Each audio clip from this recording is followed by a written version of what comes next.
most of us are not taught that our dreams are the most important, precious thing that we possess as humans. They are number one, but most of us are not taught that. So then what happens is we have this automatic, I'm going to look away from the dream because nobody has taught me to give it my full attention. If we all truly knew who we were and we truly understood what creativity was, we would be creating. We would all be creating.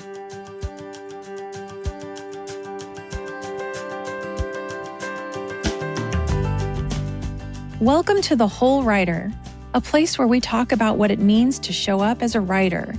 Not just a better writer or a more productive writer or a published writer, but a whole one. Someone who's grounded in their voice, in their community, in their creative path, even when the world tells them to hustle, compare, or conform. I'm Nicole Meyer, a multi-published author and book coach who believes that nurturing the person behind the page is just as important as refining the words on it. Each week, we'll explore the terrain of writing life with honesty, warmth, and practical wisdom, creating space for you to write from a place of wholeness rather than depletion. Whether you're drafting your first manuscript or publishing your fifth book, you'll find conversation and companionship for the journey here. So, settle in, bring your questions and your curiosity, and let's discover what it means to write and live with authenticity and purpose. This episode is sponsored by the San Francisco Writers Conference. Whether you're just starting your writing journey or you're an established author, the San Francisco Writers Conference has something for everyone. But here's what makes it special. It's not just a conference, it's a community.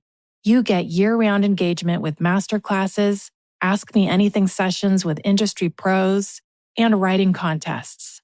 Founded over 2 decades ago, the San Francisco Writers Conference has established itself as one of the most reputable writing conferences in the U.S., with high-profile keynote speakers, agents, and editors attending every year. It's an incredible opportunity to mix and mingle with the best in the business. Check out the San Francisco Writers Conference today and follow them on Facebook, Instagram, and Blue Sky. Hello, creatives. Welcome back to another episode of The Whole Writer. I am thrilled that you're joining me today because I have a special guest. I'm joined by Gabriela Blandy to talk about something that's important to all writers, and that is the secret to unlocking creative flow. But before we welcome Gabriela, let me first share her bio. Gabriela Blandy is an award-winning writer, qualified NLP and life coach, breathwork facilitator, and chakra yin yoga teacher, as well as a shamanic practitioner and tree goddess. Love it. Welcome, Gabriela. Nicole, thank you for welcoming me. And I just want to say, because I've tuned in to your podcast for many episodes, solo and interview episodes, and there is something about the way you deliver your content. I'm like, she sounds so real. Oh. And now, having seen you behind the scenes, having heard your introduction, I'm just like, she's real, she's doing it. And it's such a delight to be the interviewee for this one. Oh, thank you so much. And this is especially fun for me because we connected on Substack, and I adore your Substack, which really blends all things creativity, spirituality, nature, which is very important to me. So we'll get into how to share where you are with listeners, but I do want to tell everybody, please, if you don't already, follow Wild Muse on Substack because it really just feels like something that fills the creative well. So this is really fun. We get to talk about all things creativity today. Absolutely. Yeah. I have a bunch of questions I'd love to get into with you. But first, since some of my listeners might be new to you, do you want to share a little bit about your journey of being a writer, being a creative, and to where you are now, which is really kind of holding space for others as well? Yeah. Funnily enough, when you did your name change on your podcast, and I sensed your journey as being more focused on craft, not that you weren't focused on the holistic picture, and then you were like, actually, I'm going to bring in more of the whole writer, as it's called. I could really relate to that because my journey started firstly as a writer, and then I took a job managing a retreat for writers. And I was seeing about 18 writers show up every week. We ran about 42 retreats a year. Oh my gosh. So I was seeing about 16 to 18 writers show up every week, desperate to learn about the craft. And they were incredible retreats hosted by 2 published writers teaching all sorts of elements of craft. And I just had this feeling that something was missing. They had a question that wasn't being answered. And it was almost like the insatiability to be told how to structure, how to develop characters, how to manage dialogue. There was a different kind of need that was actually going on beneath the surface. And that's really where it started for me. And as you've probably experienced in your own life, when you have that question of like, what's the bigger picture or what am I missing? The answer shows up pretty quick. So we had a staff training day and I was asking the question, what is it these writers are struggling with and how can I help them without giving them advice? Because whenever I started to give advice, I could see them glaze over and I thought, this isn't it. And we had a staff training day and a woman showed up and she said, I'm a life coach. Life coaching is non-advisory. And I was like, oh. Amazing.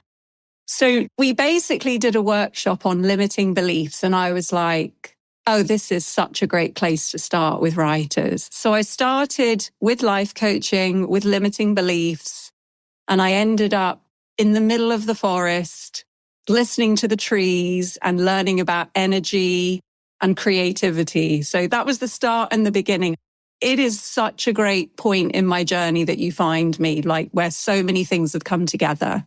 Wow, that is so inspiring. And I can only imagine that once you had that sort of aha moment, not only did the writers not glaze over anymore, but you also probably had this snowball type of effect where you realize this is exactly the spot I want to be in. And then suddenly all these thoughts and inspirations and ideas open to you of how you could reach creatives in a completely different way. Is that right?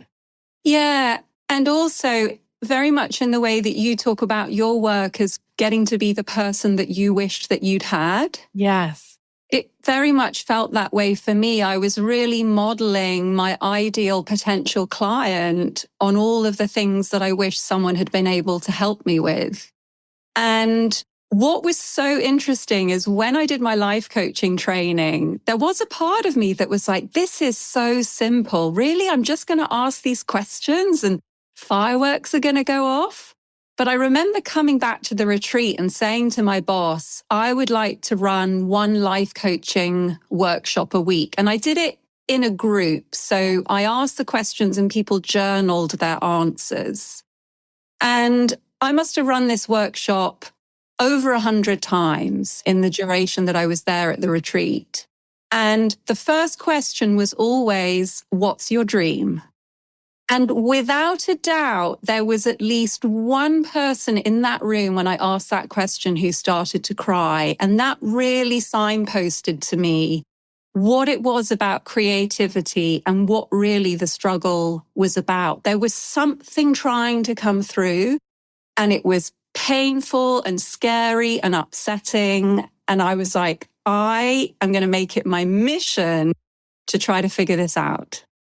Incredible. I almost felt like my chest is, I feel an ache in my chest. I almost felt like I was going to well up when you said every time there was at least one person that started to cry because we ignore that little intuitive voice inside of us that says there's something more. I have a story to tell.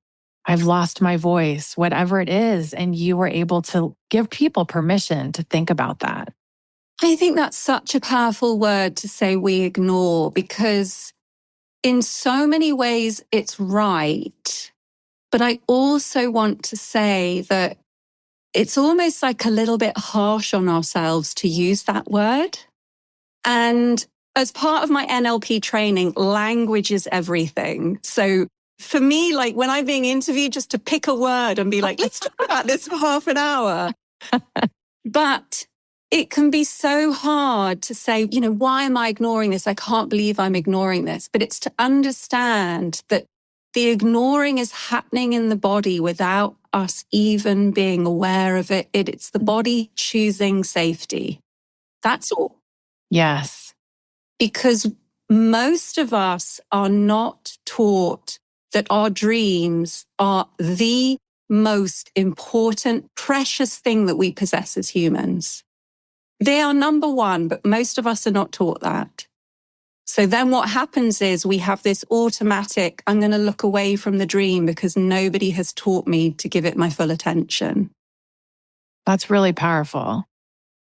That's really powerful. I just want to pause so people can absorb that for a minute. That's actually a beautiful transition to the first question I wanted to ask you. As you said, many of us learned early messages about creativity. Maybe it's not practical or it's only for talented people. So can you say a little more, walk us through how these old conditioning patterns actually show up in creative work today? And what are some of the most common ways our past programming kind of sabotages our creative urges?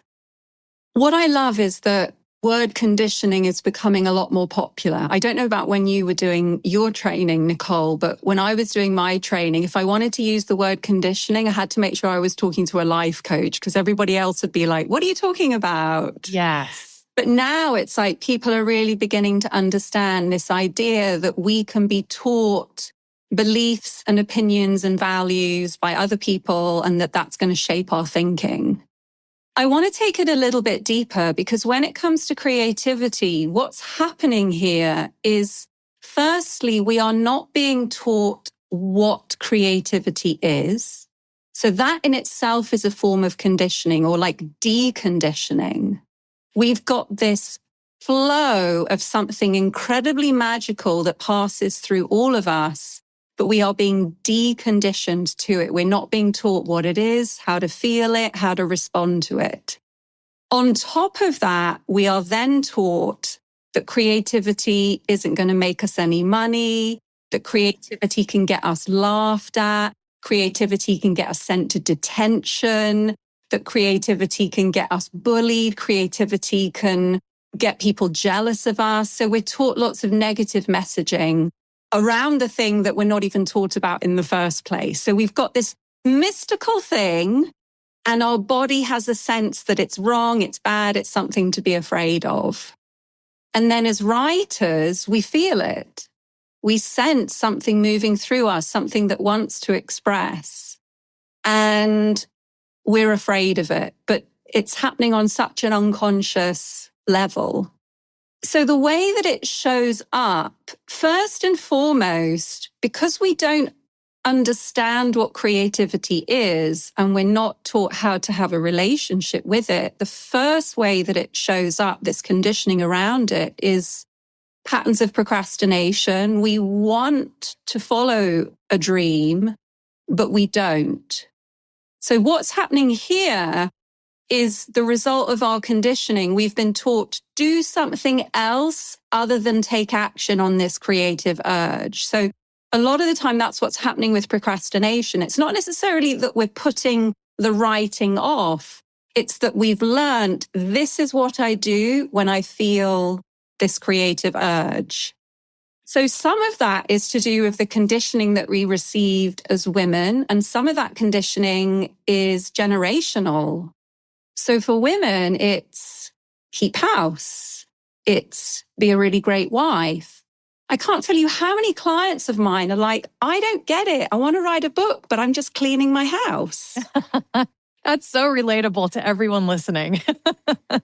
And so there's this like, why am I procrastinating? Why am I procrastinating? But the question is, can I observe the action that I automatically take when I want to be creative? That is very empowering because procrastination gives you a sense of powerlessness. I can't do anything about it. I want to write, but I can't stop hoovering versus, my body and brain understand that when I have the feeling to create, I put that energy into creating a beautiful home. So the conditioning really shows us, here's how we were conditioned to behave in response to our creativity.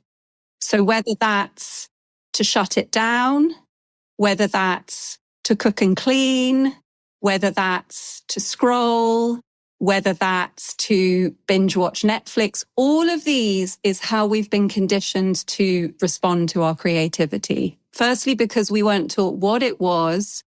And secondly, because we were taught it's not a good option to choose.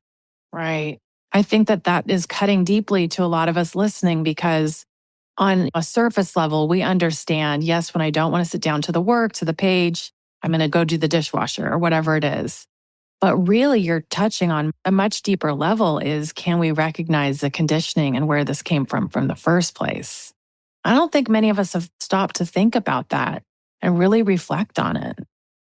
It also connects to our conditioning tells us who we are, but that's not who we are.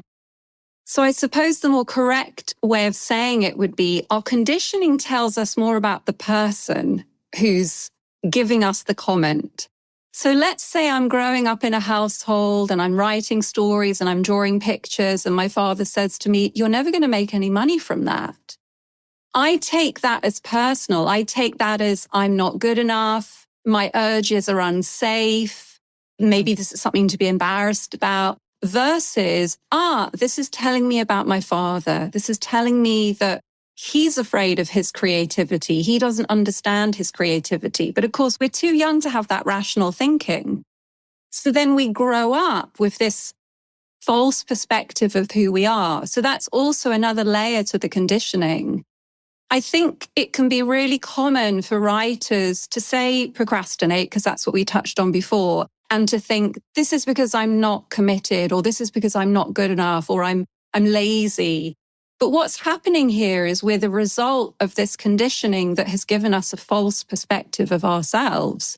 If we all truly knew who we were and we truly understood what creativity was, we would be creating. We would all be creating.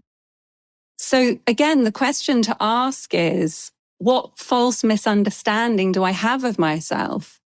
Versus, it's because I'm not good enough, versus I incorrectly believe that I'm not good enough. And that just gives space for the truth to come through. Wow, what a wonderful journal prompt too, to just sit with those questions. Really sit with them. And I know that you like to bring things back into the body too. So can we stay on this thread of talking about the resistance and the procrastination, and maybe talk about what does it feel like in your body? Because honestly, Gabriela, when I'm listening to you, I have this sort of feeling, I don't know if it's tightness or something in my chest that feels like my body is trying to tell me something. So can you talk a little bit about that? And I love it because you're like pointing to it here. So it's in between your heart and your throat, isn't it? Yes. Yeah. Can we use that as an example? Sure. Great. Thank you. Yeah. So as you mentioned in my bio, I teach chakra yin yoga. Yes. What I love about the chakra system, it's almost like a diagnostic for creativity. If we understand at its most simple that creativity is the experience of energy flowing through the body, and the energy comes up through our roots, just like a plant. So that might be the base of the spine. It might be the feet. People experience it differently. So it might come up through the feet, through the legs. It might just come straight up into the spine. Then it comes through, if we're a woman, it comes through that womb area or the bladder area. So those are our waters. That's a real creative center. Then it comes up through our solar plexus into our heart. And at this point, the energy is really powered with our emotions. It's powered with our will. So it's ready to emerge. It's a really common area to feel that block just above the heart or in the throat, because it's a very effective way to stop the creative energy from continuing to flow. So that feeling that you're experiencing is just showing there's a little bit of a tension here rather than an allowing of that energy to flow through. Now, as we talked about earlier, whatever the messaging was, your ideas are too much, your ideas aren't good enough, like whatever the messaging is, there's going to be an impact in the body to just try to hold back that creative urge. Because as young children, we are feeling that energy. Yes, I believe. We are just expressing it left, right, and center. It's coming out in all directions. And as children, depending on the messaging we get, we will start to contract in different places in the body. That's why the chakra system is such an amazing diagnostic. I can't tell you how many people have said to me, I had messaging when I was younger that my desires were naughty or rude. And then I'll say to them, do you struggle with digestive issues and lower back problem? And they're like, oh my God, like, how do you know that? Because I know that in order to suppress desire, we have to clench around the stomach and around the lower back, because that's where we feel desire the most. If we have messaging that talks about being too sensitive, or our love is being rejected, or we're trying to give love, but it's being laughed at, or we're not receiving love, or we're talking about the way that we feel and that's not being well received, we'll often find that we've got tension around the throat, the chest area, and around the heart area. We might notice that we have some breathing challenges. We might notice we've got asthma. So again, like, what's so beautiful about the chakra system, it starts to really help me diagnose the physical ailments, the more mental and emotional wounds, and we start to work through both of them. So neck problems, neck stiffness, really, really common amongst writers. Because if we just put our neck slightly out of alignment, we're just restricting that massive creative flow. So we're controlling a little bit, we're toning it down a bit. So lots of neck issues. Other symptoms in the body that can be really common are feelings of lethargy. So if we come right back to what I said, creativity is the flow of the energy coming into the body. So a very effective way to resist that creativity because of fear or because we're not going to make any money from it is to just not receive it at all. So that can happen with lethargy, like the energy is coming into the body. The first thing to do, like what happens when we feel energy? We want to get up, we want to move around. Right. But if we respond to that by cutting it off, then we're immediately going to feel lethargy because the energy isn't even coming into the body. And you might experience this with your own clients. You've got writers who say, like, I really want to write, but then just suddenly I'm really exhausted. And that's a sign that they're just, tightening the tap, sealing it off. No energy is coming into the body at all. Right. And that makes perfect sense. But they will look at it as, I have too many demands on my life, and this is why I have no energy or I can't focus. They'll try and point to a different source, but that makes so much sense. And actually, you've touched on something really important, the too many demands, because that can be another counterpoint. If you remember earlier, I was saying, rather than give ourselves a hard time because we're procrastinating, it's to look, what am I using the energy for? So when someone talks about too many demands, I immediately understand it's safer for them to give their energy to other people. If I use it on my family, there's not going to be any left for me, and then I'll be too tired to write the book. And that's safe. They're working effectively, just not effectively for their dreams. That makes so much sense. And I know that people listening right now are kind of, exhaling, saying, okay, I know this is what I'm dealing with. Now I have to really face it. I've shared this before, as I have people who've been on my email list or my newsletter list for years saying, I'm almost ready to write a book, or I'm almost ready to get back to the work, but not quite yet. I'm so busy. I have so many demands, but I also know this is the person who's constantly on social media, constantly scrolling, constantly giving their energy away to other things. And I just think, oh my gosh, if you could just rechannel that energy, just think of all you could do. Yeah. It's hard, isn't it, to witness someone from the outside perspective with the knowledge that you and I have as creativity coaches, as book coaches. I mean, you're on your 5th book now, right? My 4th published last year. Your 4th published last year. So you really know a lot about what it takes. It's so easy to witness somebody and have a sense of knowing where they're at, knowing the struggle that they are contending with. I think something really shifted for me when I did my breathwork training, when I really understood, yes, we have to understand this at the mental level to some extent. We have to understand, okay, if I'm going to give my energy to my husband and I'm going to be supporting his career, there's not going to be enough energy for mine. Like, I understand that intellectually, but we've also got to understand that for now, that is the safest option. It's too scary. The body isn't able to take the energy back for itself because it's so easy to give ourselves a hard time. Oh my God, that was another day that I spent on social media versus, okay, it's still not safe enough for me to take back my time or to take back my energy. And I think that was a huge shift for me to understand some people, yes, they can come and they can get the intel, they can get the 10 tips to productivity and they can put it into action because they don't have possibly the emotional or the energetic wounding that other people have. But for some people, it isn't enough to know the 10 productivity hacks because if their body doesn't feel safe enough to take those hacks, it's not going to. And it helped me understand why it had taken me so long to heal and to really take claim of my creativity. So yeah, I just wanted to add that in because I know that there will be people listening being like, oh my God, she's talking about me.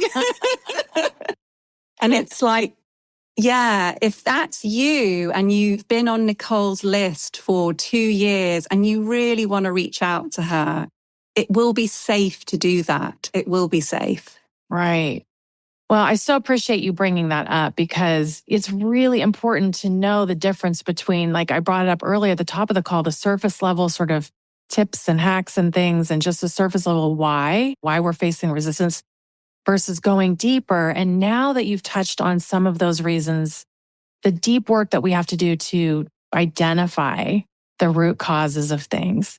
People are listening thinking, okay, if I go through all that, I would love some suggestions on how to shift my perspective. So this is a beautiful transition into my next question. Now that we've recognized the creative resistance, can you talk a little bit about some practices or some things you would encourage people to think about when they do want to shift their perspective? And maybe there's a technique or two you want to share. Thank you. Yeah. I would say that phrase, creative resistance, it can really help to understand at its most simple, what's happening in that moment is a resisting of the energy that wants to flow through you.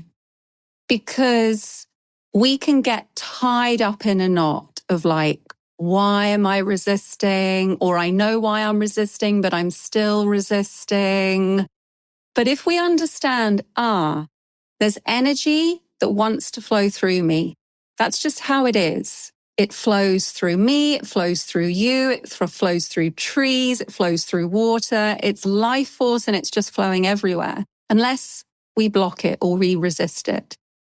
One of those ways we do that is by creating a little micro tension in the body. Just in the way that if you squeeze a garden hose, the water's not going to flow through. So I think when we understand it on that level, it's like, so it's not about taking another course on how to develop emotionality and characters. And I'm not saying there isn't a place for that, but I'm saying if you've taken a dozen mini courses on a dozen aspects of craft and you're still not writing, then look at the fact that you might be resisting the energy that just wants to flow through you and turn you into a creative god or a creative goddess.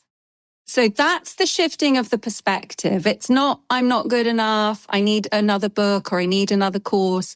I would certainly say it's always good to have someone supporting you. So in terms of like people getting in touch with you, it's like, yeah, have someone keeping you accountable, have someone asking powerful questions, but you don't necessarily need to take another course on how to structure your novel if you've already taken one. So the shifting of the perspective is, in what way am I preventing this energy from moving through me? Then we can start to do a little bit of a diagnostic. I've got a really interesting one that I like to do with clients. So I'll see if I can describe it in a visual way.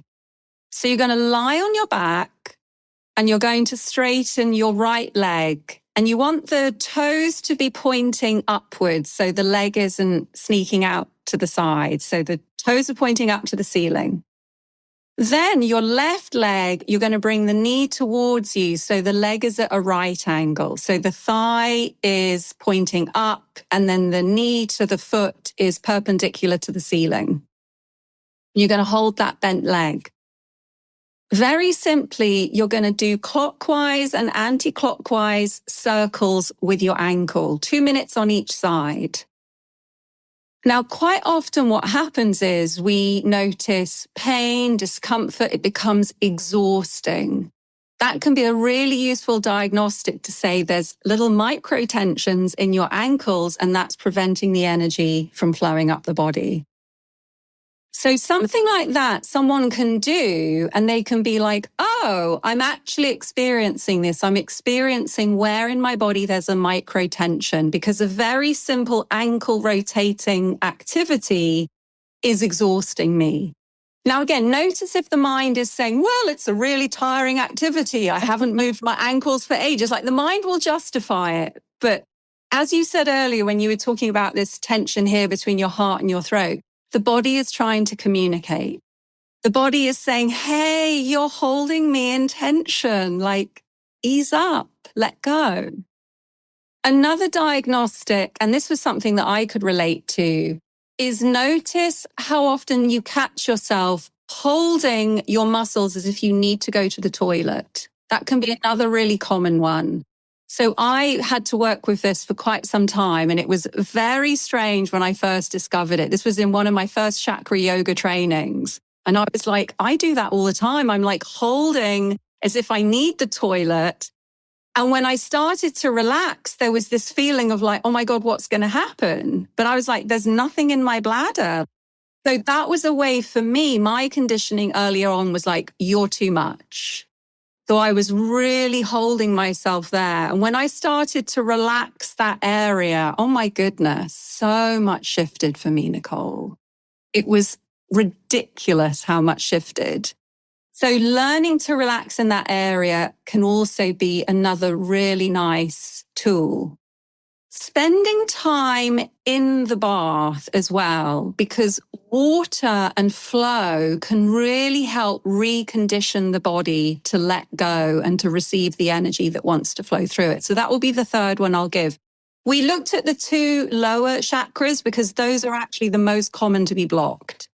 So the ankle holding the toilet muscles. So the third one is, it could be in the bath, it could be in a river, it could be in water. But you're allowing yourself to be in the water and to be totally relaxed.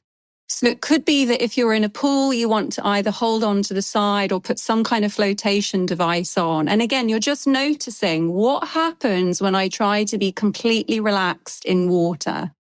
And the micro tensions show up a lot more. Like you might notice a bit of activity in the shoulder, the stomach clenching, the heart beginning to pound. And again, that just shows you what happens when you try to relax your full body. So those three practices on their own, moving the ankles, always relaxing the toilet muscles. And if you think that you are relaxing them, it's to clench them and then relax them, clench them and then relax them. And then spending time in water to just allow yourself to float. Those can be really lovely ways to sort of add on to the shifting of the perspective. How am I preventing this energy that wants to move through me? Oh, I love that. I can relate to two of them very strongly. I have a good friend who's an energy healer, and she was saying for years that I was holding everything up in my head and I'm not allowing anything to flow through to my lower chakras. And she taught me a trick to breathe as if I was breathing through the soles of my feet and then see if I can visualize it going through my entire body. And that always gets me out of my head. Yeah, and then that's lovely. The water thing, I know so many people listening can relate to whether you're in the shower or a pool. I mean, my fourth story idea came to me just by floating in water. So the second you said that, I said, oh yeah, I can relate to that for sure. Oh, that's lovely. Oh, I love that that came to you. And is that the one about the books? It is. Yes. Yeah. Yeah. Oh, that's so great. Those are really, really good. And a lot of times when we share techniques or ideas for people, it's hard for them to visualize themselves doing that. But each of those three things that you mentioned, I could visualize myself doing that. I know listeners can visualize themselves doing that. It's not, stand on your head for 10 hours a day. And, it's really accessible techniques that make sense. It's funny, actually, because if someone had said to me 10 years ago or 20 years ago, you're going to be a yoga teacher, I would have been like, not going to happen. Why is that? Because I would look at people doing yoga and sort of twisting themselves up into these incredible contortions, and I would just feel so far from that. And it's kind of ironic because yoga really is about preparing the body and managing the body so energy can flow through it. But it's become more of a keep fit class in many respects. But there was always something in me that was fascinated with movement in the body and tiny, small movements as a way to heal. And I could never really explain that. I was like, this is kind of bizarre. When I was working with life coaching clients, I would always be noticing how they were moving their body. And let's say a client was describing something to me and they had their hands clenched into fists and they were kind of holding their fists in front of their neck. I would notice that. And then I would say to them, what happens when you repeat what you just said to me, but you open your hands like they're butterflies flying out into the room? And they would do that and they'd start crying and they'd say, oh my God, I feel so completely liberated. So I had the sense of like, something wants to come through me that's about noticing how people are in their body and kind of giving them mini movement prescriptions that have nothing to do with flexibility or strength. And then I just happened to be on a chakra yoga experience. And I was like, this is it, because it's such a random form of yoga. There's very little asanas. It's much more about just noticing the body and doing kind of random movements. So it's almost like I knew about that form of yoga in my body or from another life. And I had to find it to then realize this is exactly the sort of movement prescriptions that I've been giving my clients anyway. So yes, I think what's so beautiful about it is really accessible. I just love that. What you've done is not only give people prescriptions, I would say, to tap into what's going on at a deeper level, giving them a little freedom to play around, but you're also giving them something to explore on their own. They don't have to be an expert at it. They don't have to have a certification to do it. This is something they can tap into for themselves. And that's really powerful. I love that you mentioned that, like the personal side of it, because actually, when the movement comes from the client first, it's significantly more powerful. Like, yes, I can design a chakra yoga class around the fear of expressing emotion. And I know the postures, I know the affirmations, I know the sounds to make. But if I'm with a client and we're working on that exact same thing and we're going nice and deep, at some point I can say to the client, how would it feel to be free? And they will make a gesture. And that gesture then becomes the prescription. So when we get to that level of work, the body is waiting to show you what it needs to come out of its holding pattern. And then it's like, I saw it, I noticed it. It amazes me how many times the client isn't even aware that they just made that gesture. Oh, I fully believe that. I'm envisioning it in my mind. Yes, that's incredible. That's incredible. Okay, so we've talked about the resistance. We've talked about some preconditioning. We've talked about some nice techniques, accessible techniques. Now, I love you starting to talk about how people can work with you. So let's go through this and maybe you can share a little bit of what it might look like if someone worked with you. I know you also, besides the yoga, in addition to the yoga, you have some wonderful journaling prompt ideas and things like that. So do you want to talk a little bit more about that? Yeah. Oh, I'm really glad that you mentioned the journaling because we touched on that earlier as well, didn't we? Yes. The journaling comes up in my group work as well as in my one-to-one work. And the reason I love doing journaling is because very specifically, there's a kind of journaling that I teach, which is reconditioning. So we're coming back to this, like redoing what we were incorrectly taught. It's reconditioning us to be curious about what wants to come out of us. And I think that in itself can be really powerful because we've got this energy that wants to move through us. That's the source of creativity. When we experience that energy, we want to express it. Almost like the source code of the energy moving through us is to manifest. So that's why we create. We feel the energy and we're like, I want to turn this into a song, or I want to turn this into a story. And often there's a sense of, I want this to touch somebody. I want it to impact somebody. And when we understand that's energy, that is the pure love source code of this energy. It's moving through all of us, inspiring all of us to create, to then touch other people. If we all remembered that, that's our true conditioning. If we all remembered that, my God, can you imagine the place the world would be? It would be so beautiful. Yes. We'd all be dancing and singing and just in this wonderful co-creative journey of I'm touching you, you're touching me, we're touching each other.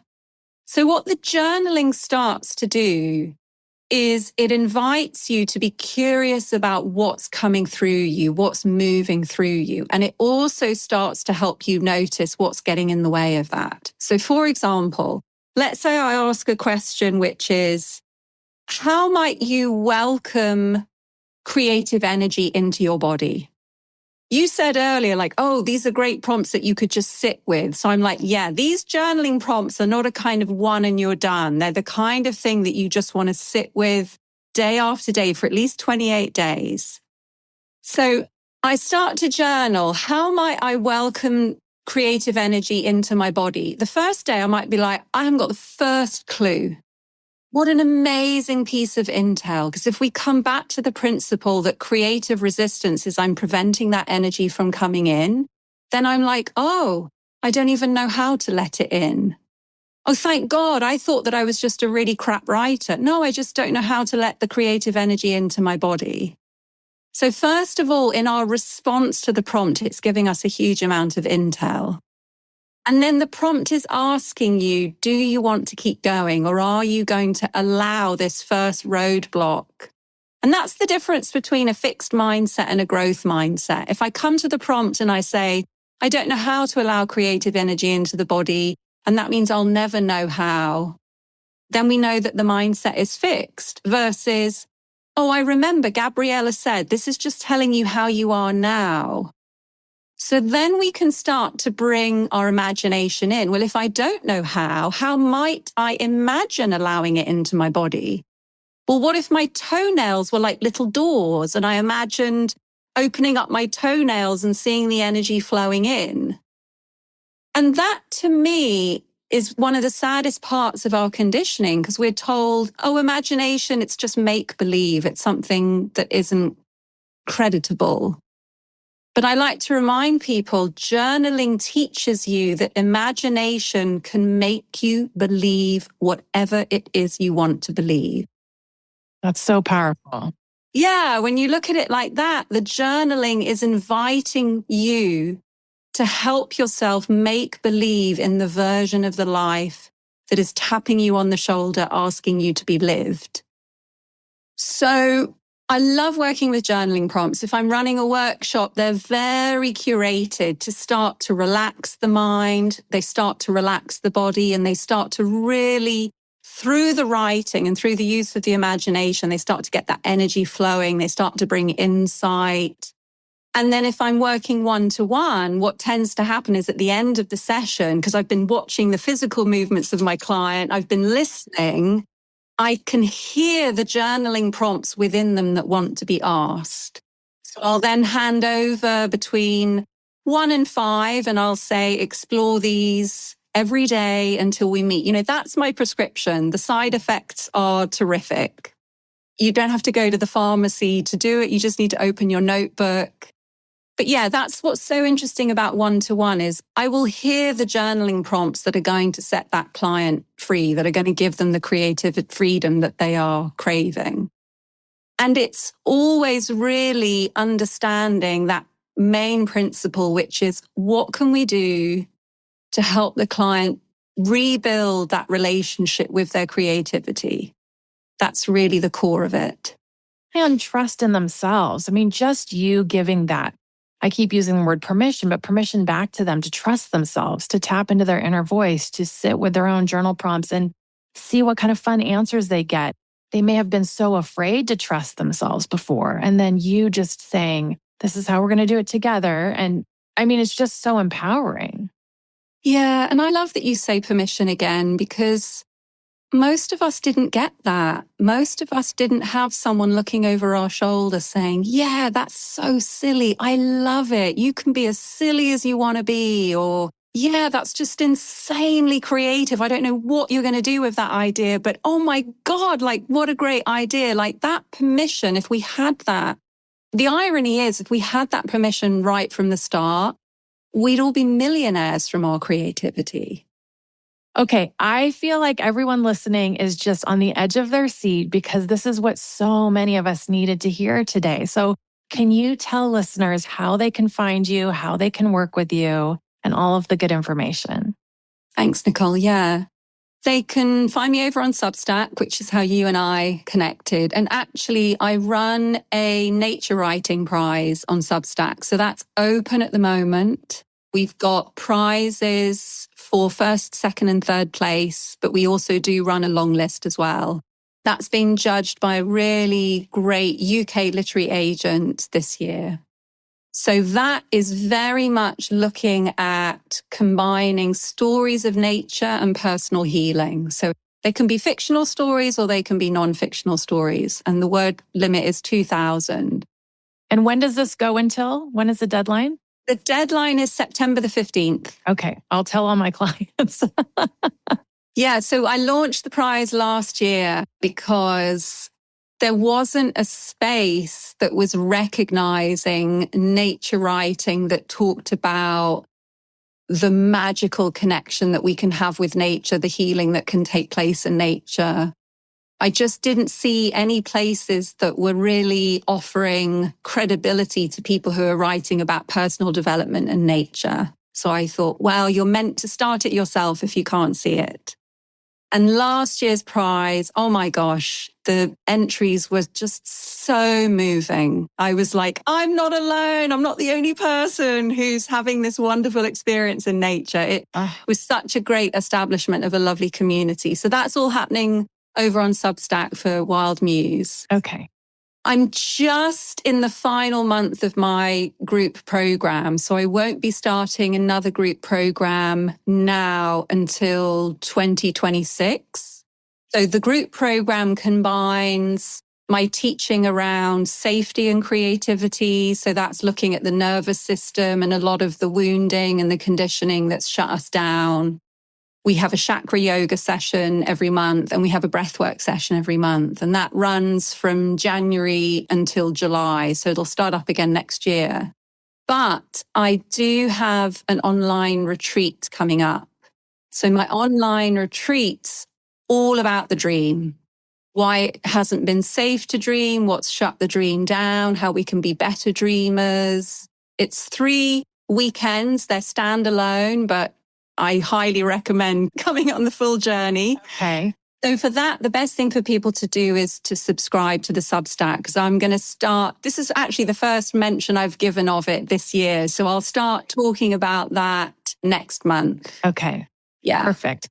And then I do have a couple of one-to-one slots at the moment. I've really minimized my one-to-one work just because the group program has been so effective. But yeah, there are a couple of one-to-one slots and those always find the right people, actually. Yeah. It's not people funny just, how that works.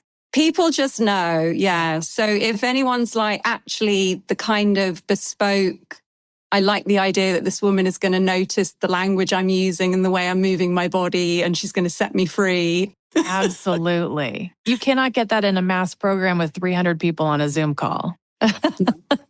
No. I keep trying to tell people that because they're signing up for these massive impersonal programs, but they want individual attention. I keep saying, okay, well, you have to seek someone who's like-minded and you feel connected to.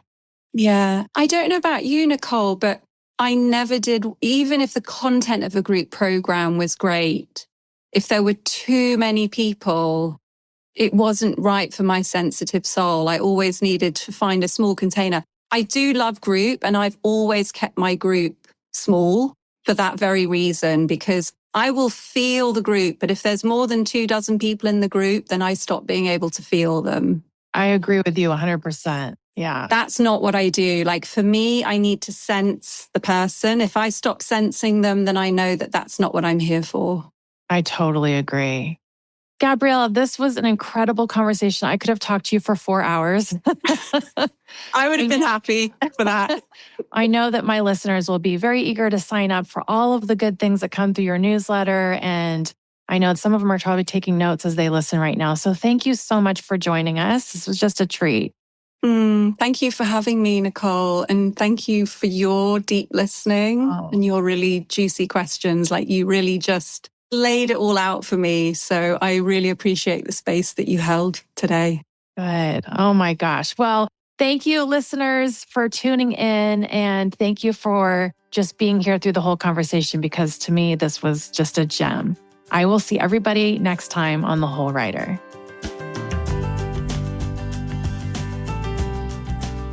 If you want to check out my coaching programs for fiction writers, visit NicoleMeyer.com. That's MEIER.